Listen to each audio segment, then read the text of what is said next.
Broadcasting live from the WGBB World Headquarters here in New York. This is the Big Fat Joey Show with your host, Big Fat Joey.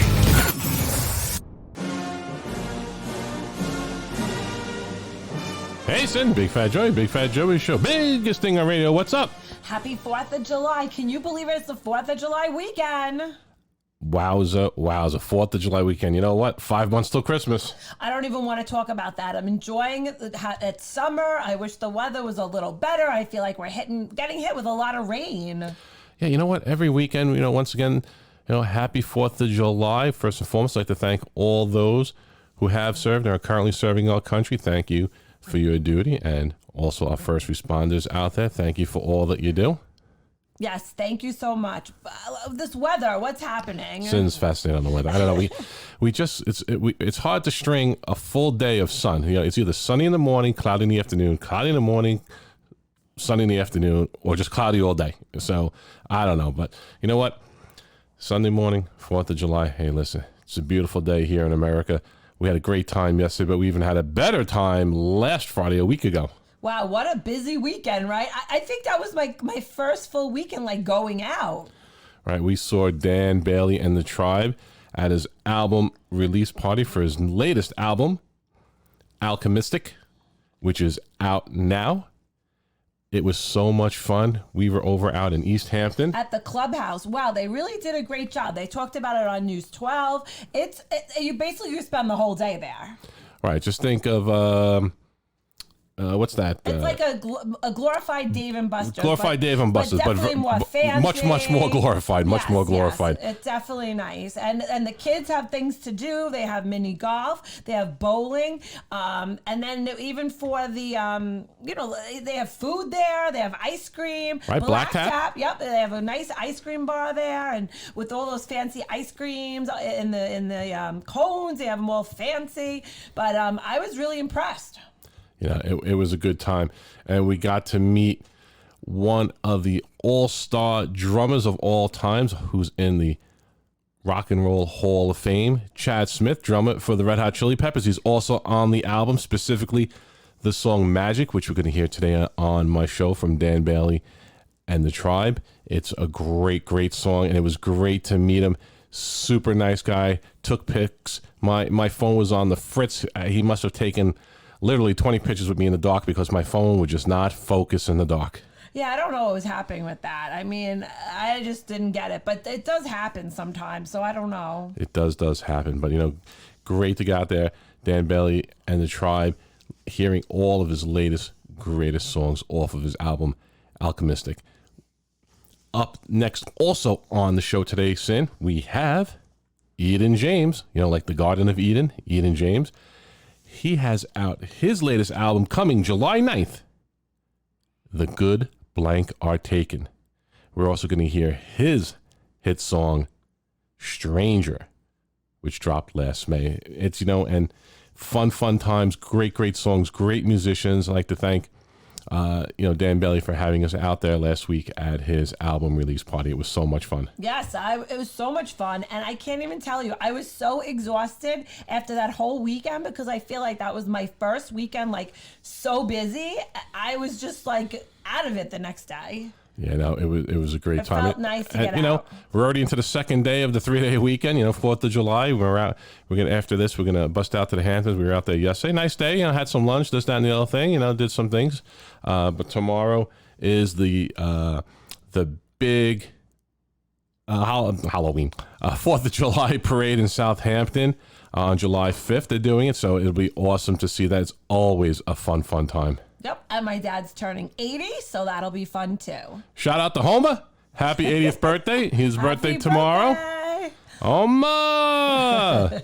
Yeah, Sin's father's going to be 80. Great guy, 80 years old, rocking his best life, living large, laying low he is. Yes, we're very excited. Yeah. So that'll be fun too. So busy weekend. Yeah, we got to shoot out from the Hamps, go back out to Rockville Center for a little birthday dinner tomorrow night, but all is good. All is good.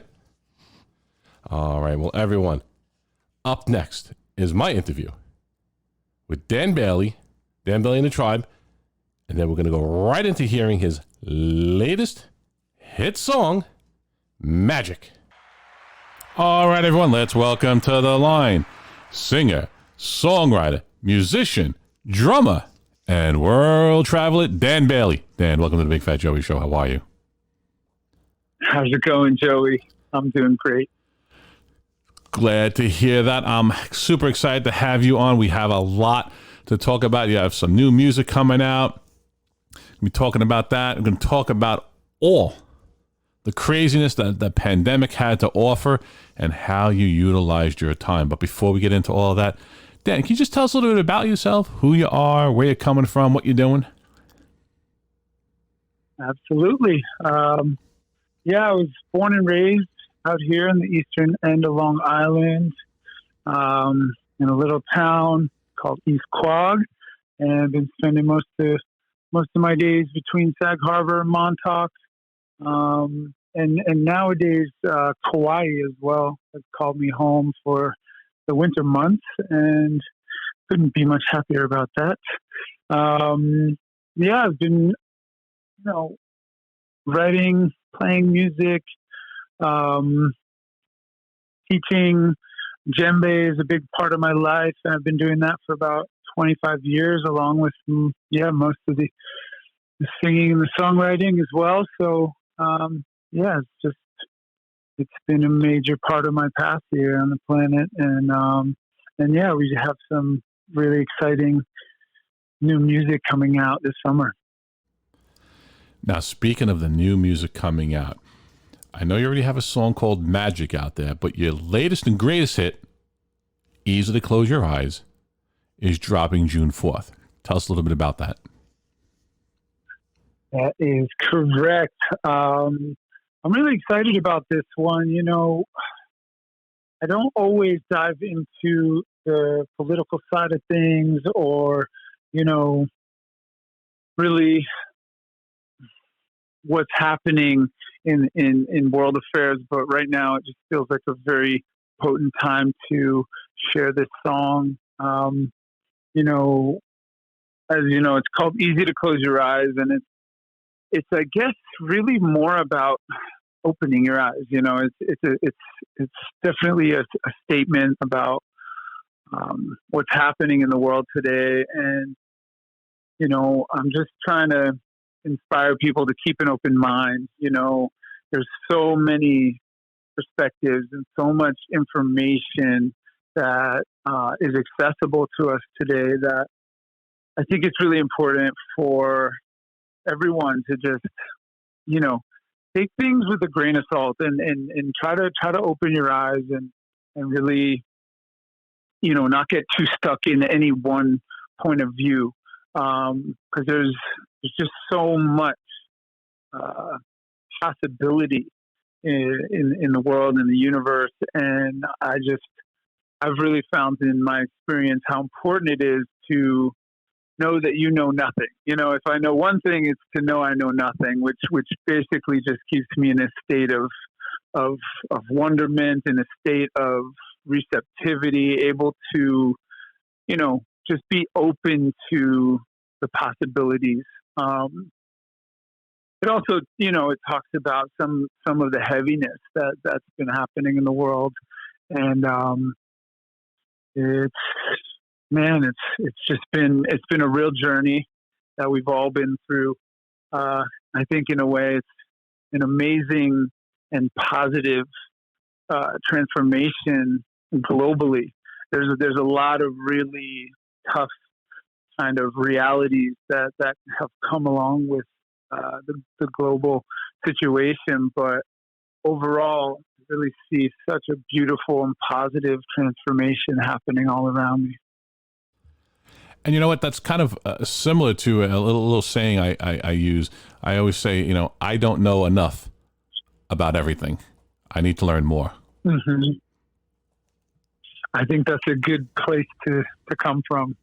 It's, when we get into that place where we're like, oh, I know about that, or yeah, I already heard about that, or I know, it's like that causes that contraction that's going to repel possibly some very important information. So I think, anyway, I know that I personally like to keep an open mind. And definitely, like you said, in this time and day, it's definitely always good to keep an open mind. Now, the new song, Easy to Close Your Eyes, is going to be followed up on June 25th with your album, ALCHEMYSTIC. Yes, sir. The That's album, right. What's the whole album about? How did it come together? My goodness. So this has been a wonderful and challenging and beautiful and difficult journey, to say the least. I've been, playing with and working on many of these songs for several years now, and kind of, stringing together some really amazing artists and musicians who appear on the record. Including, we have Chad Smith from the Red Hot Chili Peppers on several of the songs on the drums. Bagidi Kumalo plays the bass on a few tracks, and G Love even plays harmonica on some of them. And then even the rest of the musicians, Keswa from Wyclef Jean's band, and also Delivery Boy from Wyclef Jean, amazing artists contributing. So it's a really special record for us, and it's coming out at a very, exciting time.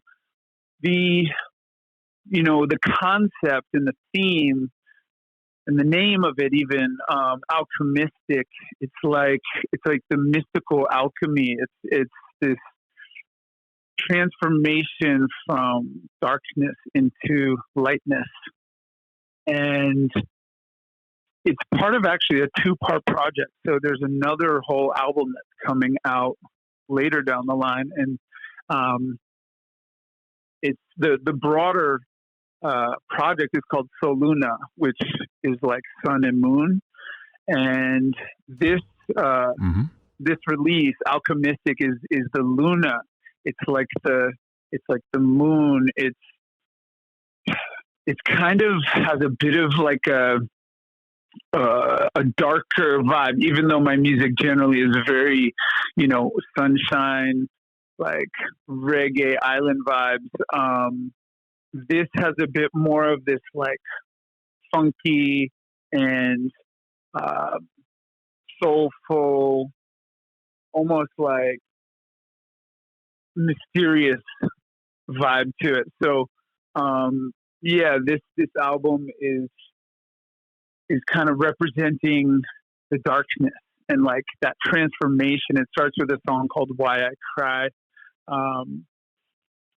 which is kind of, you get the idea right from the title, and then it goes through all these different musical movements, and then comes out at the end. It's like a kind of a celebratory anthem called Ain't Got No Problem, and it's basically like, all right, we came through the darkness, we're in the light, and even with that track, it's like, okay, ain't got no problem. How can you say that, right?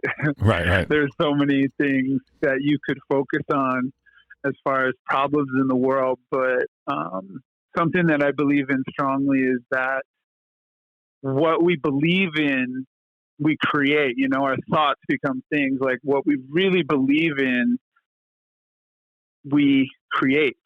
So part of the music, at least for me, is like a creative process, not just in writing or recording it, but actually even in listening to it or singing it, or when I perform live, it's like through the lyrics and the words and the vibrations, we can create a reality through those experiences. And so when I'm singing Ain't Got No Problem, and I ask everyone, hey, come on, let's sing this one together, it's really just to hold a vision of a beautiful world without all the problems. And like when we hold that vision in our hearts, that world becomes even more of a reality.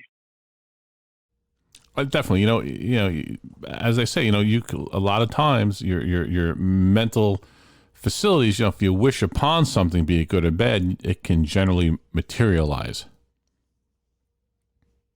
Absolutely. Now, speaking of materializing, I understand you have a couple of shows coming out this summer. What do you have there? Yeah, it's pretty exciting that we're able to share our gifts and music with the community again. It's been a tough time for artists and musicians, and I think for people in general in the community, just kind of, being isolated and not having that sense of community and togetherness and celebrating life. I think live music is such an important part of what makes us human, So this is like a very exciting kind of dawn of a new day. We're coming back and we're coming back strong. We have a bunch of shows lined up out east here throughout the summer. We're playing up in Greenport at Claudio's. We'll be doing a couple beach concerts at Cooper's Beach in Southampton. We're playing at the Clubhouse. We have our CD release party on June 25th. That's from 6 to 9 p.m. That's going to be kind of a special event, dropping the album and kicking off our summer tour out here. And we are expecting some surprise special guests from the album to come through for that. So that's a really exciting one. We're also going to play some shows in Montauk at the Montauk Beach House and also at Wolfer Vineyards. Among other things. And we are doing some, starting to do some private parties and events.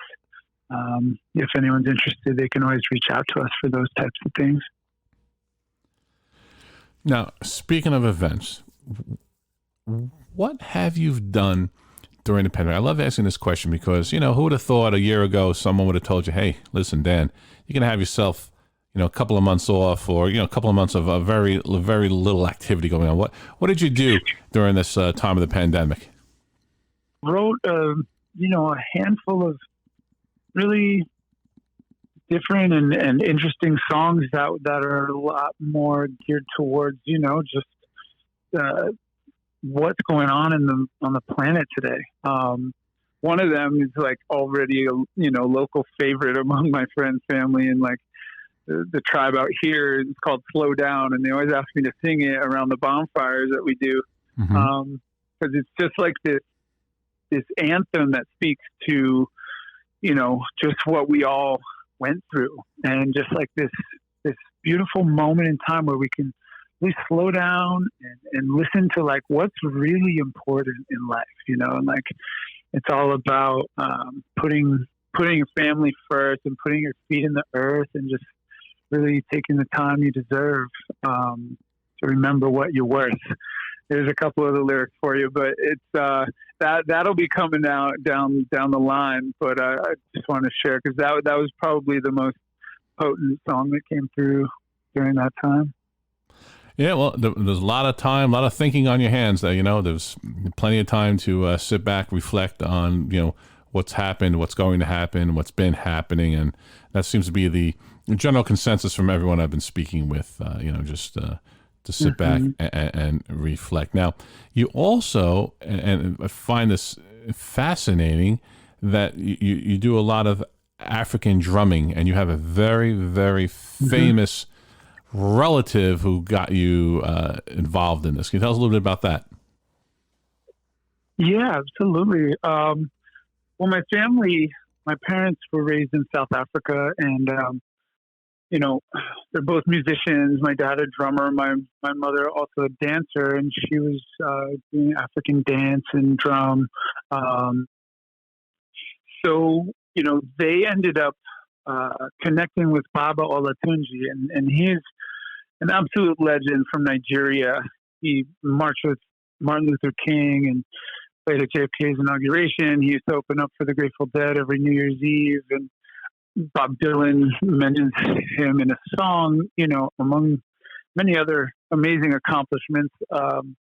But I grew up going to his workshops. And, I guess that was the first time. I was 12 years old, and I went upstate to Omega Institute, and I went to Arts Week for a week-long immersion. And I just like a little sponge went and absorbed this whole new culture and rhythm and song and dance and this beautiful gift that Baba shared with me. And then I came home, and I think, that summer I turned 13, and then my mom's like, "Hey, I need you to start training some drummers for my dance class. I want live drums." And I'm like, "Okay, I can do that." And that was the beginning of my path as a djembe teacher. And it became clear that it was a very integral and important part of my life and my path and my passion to share these rhythms, these songs, the culture. There's something so primal and deep about the rhythms that come from Africa. It's like even someone who's never even heard a drum before, you play it, and from across the way, it's going to strike something within them, some primal chord that like, oh wait, that sounds familiar somehow. Like there's something really deep and profound about the effects that the drums can have. And so I ended up sharing this, and I mean, I've been teaching now, it's my 25th year teaching djembe in this community and around the world, but especially here. And I've worked with a lot of kids and just seen some of the most amazing, transformations. It can be such a powerful healing tool that people find all kinds of different, healing through the drum and the dance. And I've seen kids just gain so much confidence and learn how to work together with their friends. And people work through like emotions they didn't know they had stuck. And there's, just all kinds of really amazing kind of emotional, spiritual, even physical kind of healing that can take place through the practice of drumming. And so that's something that's really important in my life, and obviously I'm passionate about, and it's something that I'm here sharing. Through the pandemic, it's one of the only things we were able to continue doing. So even last year, we had all these private groups going where we would gather each week around a fire, generally, spreading out if people wanted to, social distance stuff. But we're able to come together and as a community play in sync and in unity and together. And I think it was I know for me, it was very important. And for the people who came, it was a really special and one of the only, it was one of the only things people could do to get out and see other people. A lot of people told me, well, this is the only thing that I do where I see any other people. And for me, I just think that, staying in community and being in contact and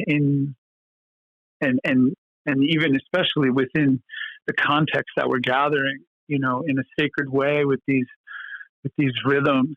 I've been exploring these a whole new culture worth of rhythms that I've recently got certified to teach in, and they're like designed in a sacred geometrical way. Sometimes we think of rhythms in like a linear way, like, okay, you play to the end of the line, then you start over.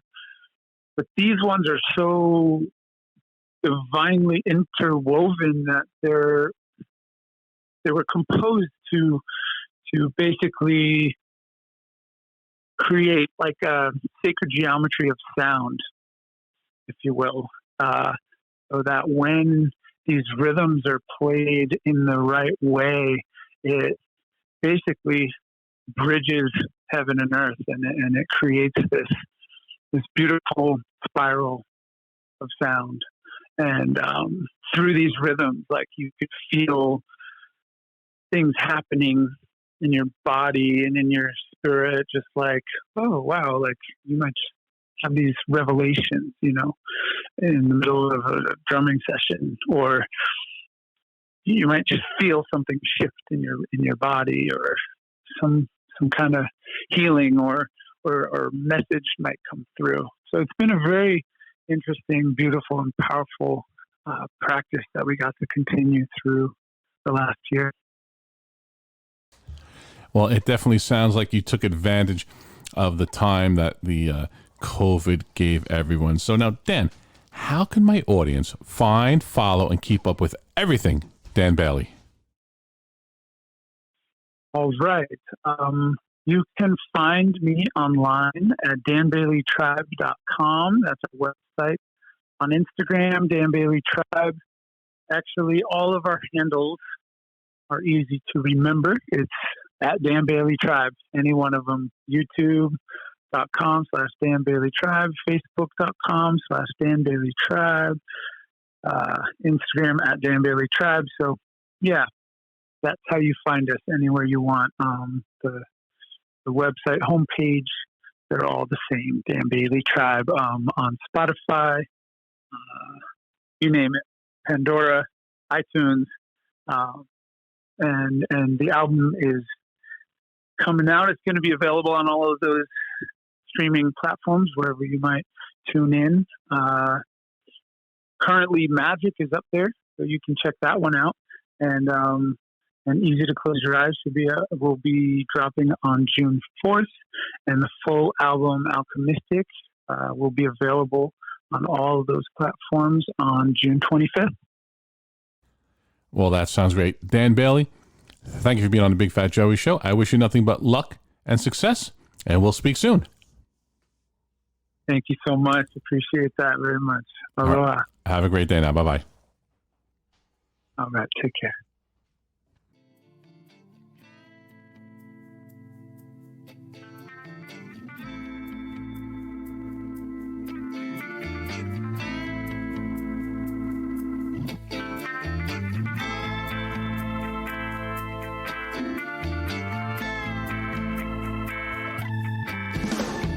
Drunk on love, with rhythm in your veins. Live that bell now. See, we're all the same. We're just juggling and juggling, hugging and kissing on a mission with a vision. Decisions living within this human condition. It's magic all night long. Magic all night long. Nobody knows what you're gonna do next. They're all so confused. Yes, one more than the rest.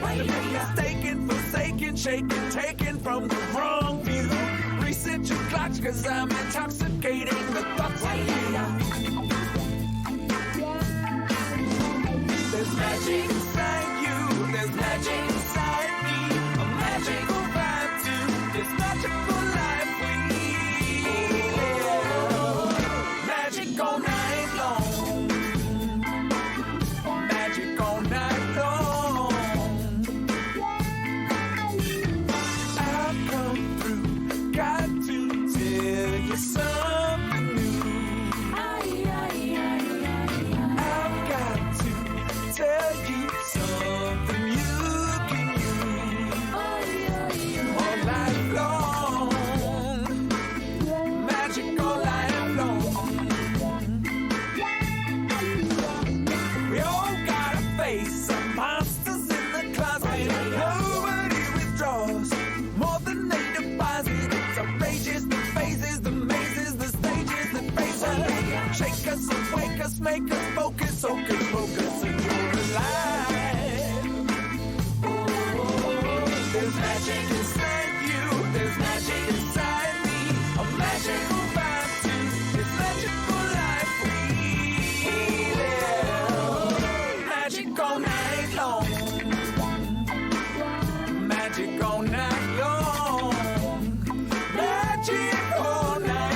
What a fun interview. Dan has traveled the world, honing his skills from one continent to the other, surfing the North Slopes over in Hawaii and all the way down to South Africa, hanging out in Ghana, and here he is in our backyard, East Hampton. And he has so much energy, like the whole. Oh, you need energy for what he does. He has so much energy, like he doesn't stop, and it was so much fun. No, so much fun, and we went out after his show. Hung out some locals of ours, friends of ours who live out in the Hamptons full time, and they knew exactly who Dan was. So yes, so they said he's well known around. Well known, well liked, and an awesome performer. Yep. But it was great, and thank you again for having us over. And it was just a great time. All right. Up next is my interview, also now with Eden James. And then we're going to go straight into his latest hit song, Stranger, which is off of his album, The Good Blank Are Taken, which is out July 9th. All right, everyone, let's welcome to the line indie rocker, songwriter, producer, Eden James. Eden, welcome to the Big Fat Joey Show. How are you? Very well, Joey. Thank you for having me. Well, thank you for being on. I am super excited. You're an award winner. You're working with some of the most influential and well-known people in the music industry, and you have a new song out and a new album coming out. But before we get into all of that, tell us a little bit about yourself. Who is Eden James? Okay, yeah. Well, Eden James, that's me. I had a #1 hit song in Greece. I'm working on my 4th solo studio album. I met Amy Winehouse. I bought Simon Pegg a beer. I love Ben & Jerry's ice cream, and I have a stack of gold medals from swimming in my youth. Really? So I should have added Aquaman to your title. Yeah. That's it. I'm a quasi-Aquaman, I suppose. Then what made you want to become a musician? Oh, my love for music, I was right there at the beginning. I remember my drum teacher, when I was about 8, I suppose. He told me that Paul McCartney earned like £1 every minute for songwriting royalties or something like that. And although I'm not really a person motivated by money alone, because I love music and I thought, so you can have a professional career from being a songwriter, I thought, yeah, that's definitely the way I'm going to go. So ever since then, I just put my heart into songwriting and music and learning instruments. And yeah, that was it. But then after high school, I went to what we called rock school, which is like a music college. Okay. And that was the year that sealed the deal for me. I was surrounded by like-minded souls, musicians and audio engineers. And everyone just lived and breathed and slept music. And that, for me, that was the year that I really knew what I was doing. And I was probably 19 years old, I suppose. Now, speaking of joy and the work that you've done, your latest single, Stranger, and its video are already out. Can you tell us a little bit about it, how you got the motivation to write what you wrote and what it's all about? Sure, yeah. Stranger is out now on all music platforms and YouTube. There's a video for it. So the inspiration came with this idea of sort of how Leonard Cohen writes his songs, and especially how he's playful and cheeky with his when he's talking about sexual situations in his stories and his the encounters. It's quite tongue in cheek, and so this line came to me: "I got to get over her, honey. Can I get over her with you?" And it's sort of like bold but cheeky and playful at the same time. And so this, and I knew it was going to be a blues-based pattern, and especially lyrically and musically. But I didn't want it to be a blues song. So the challenge was taking this sort of really as a fundamentally it was a blues song. So I needed to bring it into more of a sort of indie rock, edgy rock vibe. And so that was a bit of the challenge. But yeah, that's what the song's about, and I think it's quite engaging. I enjoy it. I hope so. You wrote it. If you don't enjoy it, who is? Yeah, exactly. Now, your album that's coming out on July 9th, All the Good Blank Are Taken. First and foremost, I want to know where you got that title from and what it means. But secondly, I understand you have some of the greats performing on your album who've also performed with Bruce Springsteen and Paul Simon. Tell us a little bit about them as well. Yeah, so I'm very fortunate to have some great players, like iconic players on this album, on these recordings. The keyboard player and piano accordion player for Bruce Springsteen in the E Street Band is Charlie Giordano. He came in and played on a few tracks, and Paul Simon's guitarist Larry Saltzman came in and played on pretty much every track. He played guitar on. He was the primary guitarist on the record. So Larry came in on quite a number of sessions, and was really. It was so how that happened was through Tim Leitner, who's the co-producer on the album, and I was recording it at Tim's studio in Union Square at Sticky Audio Labs. And it was Tim who said, "Oh, I think I know some players who would really enjoy this album, enjoy the songs, and they would also make the songs shine and do a great job on the recording." And that's how we brought in Charlie and Larry. And it's funny that David Bowie's drummer was also in the studio at that time, and he also laid down some tracks on some drum parts on the recordings. That's Sterling Campbell. And I like Sterling Campbell. He also worked out of the same studio space. Well, not that particular studio, but he had some space in the building. And so I would meet studio at the coffee machine. I was in there for over 6 months, sort of putting this all together. So you get to know people in the building. And I met Sterling in the kitchen, and we started talking and sort of explaining type of music. He said, "Yeah, I'd like to have a listen." He came and had a listen, and then Tim said, "We always need someone to try new parts with. We've got an idea of trying, say, a Ringo feel on this particular song. We want to try something." So he asked Sterling if he would mind just placing down a few Ringo fills on a track, which he did. So that was the exciting part, is working with these high caliber artists who work with my idols. Bruce is an idol, David Bowie, Paul Simon, just one of the greatest songwriters, right?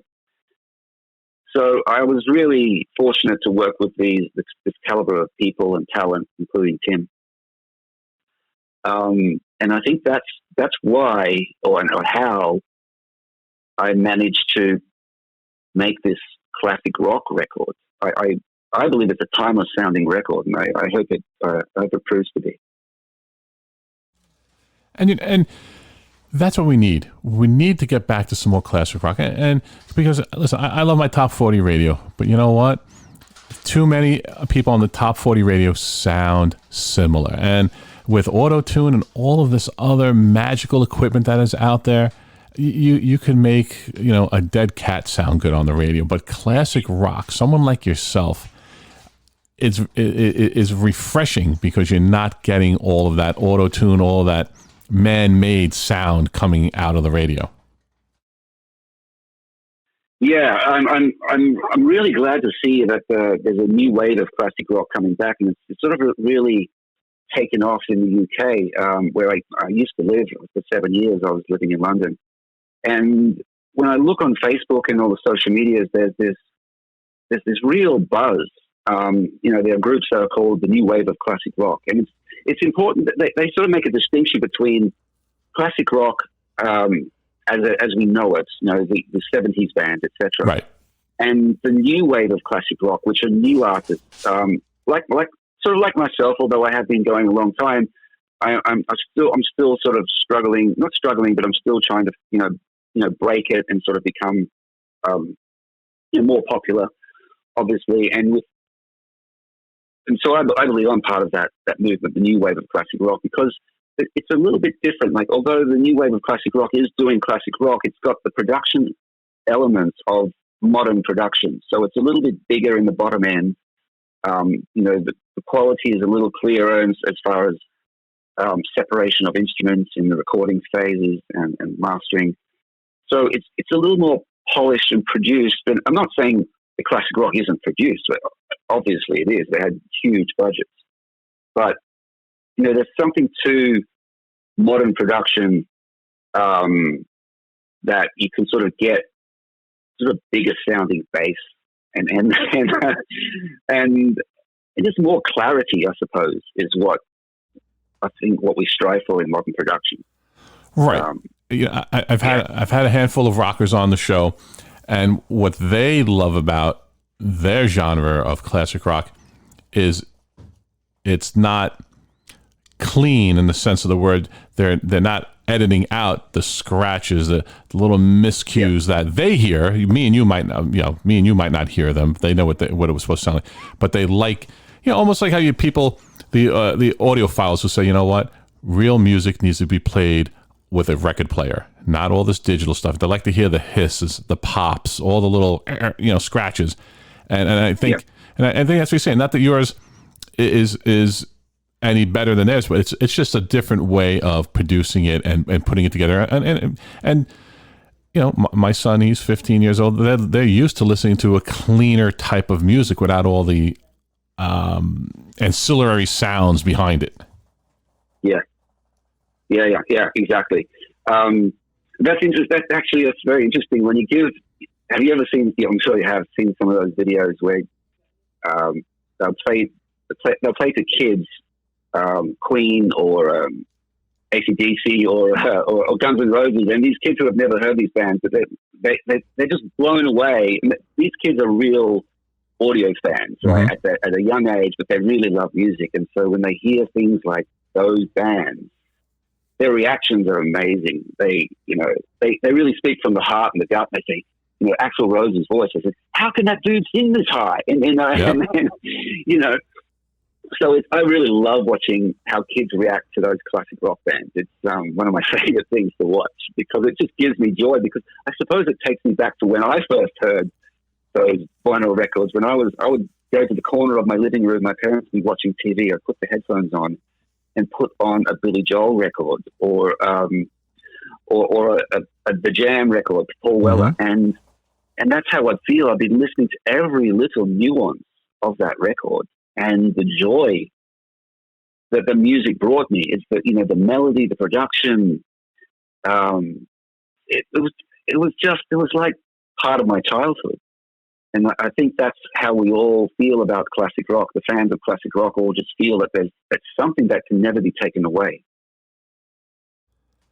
No, definitely. Yeah. It has its place in time. And like they always say, what's old is new. Things come around. And, years ago, record stores, you couldn't find a traditional vinyl record in stores, and then the past couple of years it's come back big time that these record stores have records in them again, and people are getting away from the CDs and just the digital files. Now, one thing people are definitely not getting away from, and especially after last year's pandemic debacle of everything canceled, and thankfully everything is starting to open up, and hopefully you and your family fared well with the COVID. But this upcoming September, Summerfest is back in Milwaukee, Wisconsin. And I understand you were you were scheduled to be part of it last year. Tell us a little bit about that. Yeah, so I was booked for Summerfest last year, and usually it's in July. I think then because of the pandemic, it rescheduled to September, which I was booked on. And I was elated, because not only was that a huge booking, but it was during a pandemic, and everyone needed that bit of hope, something to look forward to. So for me, it was like just a double whammy, and it was great. And then the pandemic turned out to be longer than I suppose the organizers had hoped for, and probably most of us had hoped for. Right.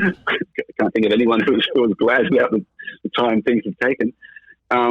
So that got cancelled, and I thought, oh, what a bummer! Like that was a big thing for me this year, and so I put off releasing the album until another year. So this is had to sit on my releases, which is part of it. There was a silver lining in that, as in I could get more time and sort of focus a little more on the releases and the publicity aspect of that, which is a positive thing. So Summerfest this year, last year the similar bands were booked. Guns N' Roses, Dave Matthews Band, Goo Goo Dolls, Halsey, Justin Bieber, some pretty big names on there. And it looks like this year they're rebooking the same act. So I had my fingers crossed to see if I will still be rebooked for Summerfest 2021. So we'll look out for that. But if not, I will be definitely doing a show anyway. It looks like live music is coming back to New York. I'm noticing a few venues announcing shows. So I think this could be a good segue to my album, which is out on July 9th. Yeah, I will talk about the title in a second. But I'll be trying to put on a live show for the album. I just don't know where yet. So stay tuned to my website and where I'll release that announcement, EdenJames.com. And you can follow me on all the Facebook, all the social medias, etc. On Instagram, it's Eden_James. On Twitter, it's Eden James Music. And on Facebook, it's also Eden James Music. And that's EDEN, like the Garden of, and James as my last name. And, Joey, I have to tell you about this little story that happened to me over the weekend. You know how you're talking about great ways for people to remember your name. You've got the Big Fat Joey, right? Big Fat Joey. And with a name like Eden, in my accent, some people misunderstand what my name is when I first meet them. They don't know who I am. And so I usually follow with, as in the Garden of Eden. Mm-hmm. And usually that helps for people to remember it. And I was at this garden party on the weekend, and I met this person, and her name was Edith, Edith. And I knew, as soon as she said Edith, I thought, okay, this is, when I say my name, there's a potential for a misunderstanding here. Mm-hmm. So I thought I'll definitely follow it up with the garden line, which I did. And for the first time ever, it didn't work, because she thought that I was thinking that her name was Eden, as in the Garden of Eden. And I said, no. I said, I was just doing that because I knew our names were similar, and I thought you would, she must also get the same thing. So she thought that I thought that her name was Eden, and I was using the garden reference to say, is that how your name goes? Is it like Eden, the Garden of? So that was a funny little coincidence, I suppose. Yeah, see, you're trying to straighten out your name for her, and she thinks you're not understanding her name. And you mentioned it. That's why, the name of my show is what it is, because, hopefully one day I'll be able to go out and, get back into seeing some live events and come out and see yourself. And I'm sure if I go to the back door and I say, hey, tell Eden Joe is here, they can say, yeah, Eden knows about 20 Joes. Which Joe are you? But if I go to the door and say, tell him Big Fat Joey's here, I'm sure I'm the only one with that moniker. And you'll be like, okay, well, then you'll decide. Do I let him in, or do I tell him? I still pretend I don't know who he is. But at least with my moniker, I can say, there's no reason why you should get confused as to him. Because even when I order food out, for my personal food, when they say, oh, what's your name for pickup? I don't say Joe, because odds are there's going to be one or two other Joes. Yeah. So, I'll just use like Felix, or, some odd name that the odds of there being another Felix picking up, Chinese food are slim to none. Yeah, but it's a good idea. It's a good little trick that it's like a little life hack, I suppose. Right? To put a little explainer on your name. Yeah. No, definitely. Yeah, especially, like you said, with your name and possibly with your accent, people might not exactly understand it. But when they hear, as in the garden, obviously, I think just about everyone should be able to know what that's in reference to, and they would know that it's Eden. Yeah. Like she actually has been mistaken as Eden before, and I had got Edith before. When sometimes it's like, did you say Edith? And like, wow, isn't that strange how we both have had the same mix-up? And then it happened to the two of us. But you know what? I'm sure no one is mixing up or confusing your new album All the Hood blank are taken. What is that all about? Right. So when it came time to name the album, I was looking for something original, something interesting, and something mysterious.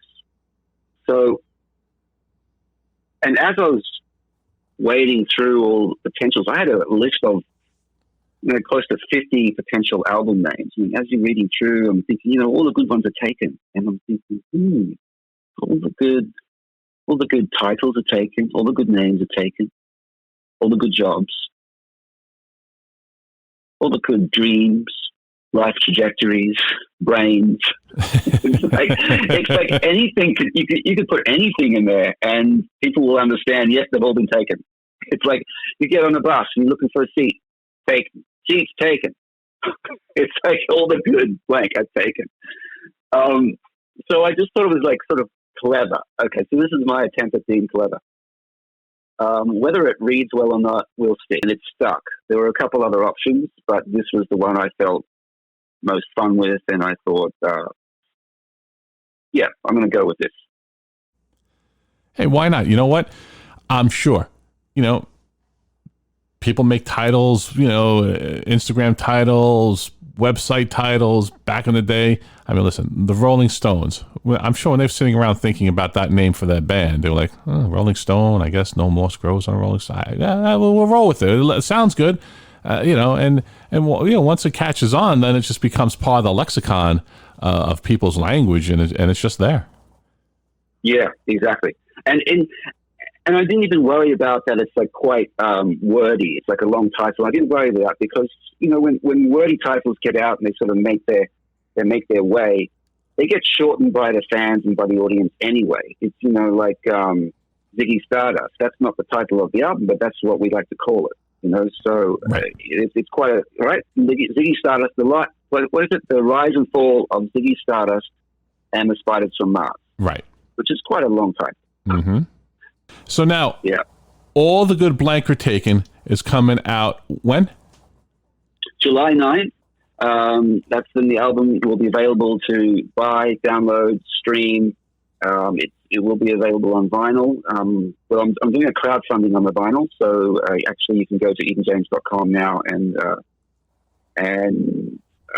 check that out. If you're a vinyl enthusiast or if you just wanted to mount it on your wall, you can do that. Yeah, so July 9th. And yeah, please do follow me on all my socials and give it a listen. Well, that sounds great. Indie rocker, songwriter, producer, Eden James, thank you for being on the Big Fat Joey Show. It's been a pleasure. I wish you nothing but luck and success in all that you do, and we'll speak soon. Thanks, Joey. It's been a pleasure being on here. Thanks so much. All right. Have a great day. You too. Bye-bye. Bye-bye.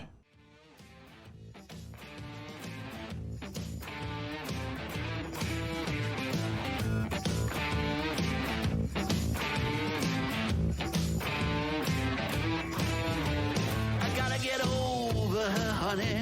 Can I get over her with you? I gotta get over her, honey. Can I get over her with you? And when you done me over, I'll be getting over you too. I loved her for the way she would rescue my heart. I wept the one time she denied, but she's still on my mind like a spear in my side. Can't stand it no more. I'm gonna make a new friend tonight.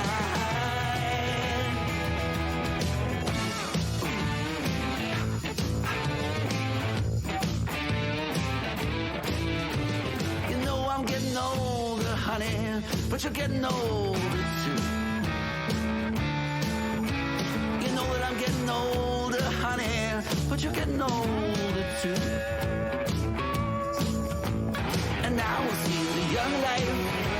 I wanna get old and bold with you.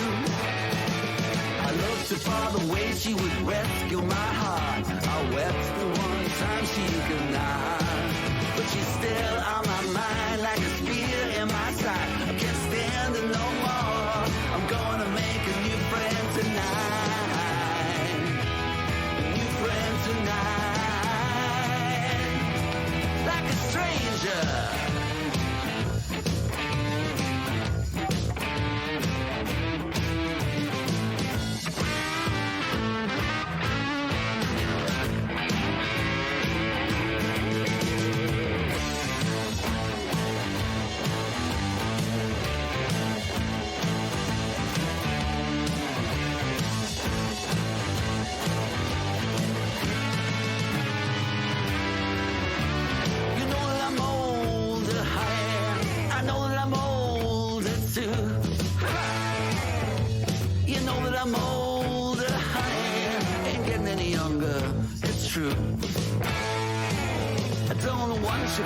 body, 'cause I know what your brains can do. I looked upon the way she would rescue my heart. I wept the one time she denied, but she's still on my mind like a spear in my side. I can't stand it no more. I'm gonna make a new friend tonight. A new friend tonight. Like a stranger. Like a strange, strange girl.